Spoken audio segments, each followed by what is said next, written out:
శ్రావణ మాసంలో 5 శుక్రవారాలు వచ్చినాయి. కానీ పౌర్ణమి మాత్రం ఆగస్టు 9వ తేదీ వచ్చింది.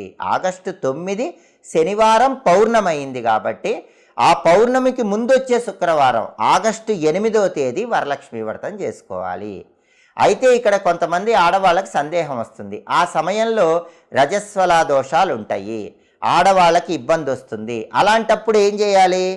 శ్రావణ మాసంలో ఏ శుక్రవారం అయినా చేసుకోవచ్చు కాబట్టి ఏదో ఒక శుక్రవారం చేసుకుందాం అనుకుంటారు. కానీ యథార్థానికి సంప్రదాయ గ్రంథాలు ఏం చెప్తున్నాయి అంటే వరలక్ష్మీ వ్రతం వచ్చే వరకు వేచి చూసి ఆ సమయానికి ఆడవాళ్ళకి ఏదైనా ఇబ్బంది వచ్చినట్లయితే వరలక్ష్మీ వ్రతం తర్వాత వచ్చే శుక్రవారాలు వరలక్ష్మీ వ్రతం చేసుకోవాలి. అంటే పౌర్ణమికి ముందు వచ్చే శుక్రవారం ఆగస్టు 8వ తేదీ ఎవరైనా ఆడవాళ్ళకి ఇబ్బంది వస్తే, రజస్వల దోషాలు వస్తే అటువంటప్పుడు ఆ తర్వాత వచ్చే శుక్రవారాల్లో వరలక్ష్మి వ్రతం చేసుకోండి.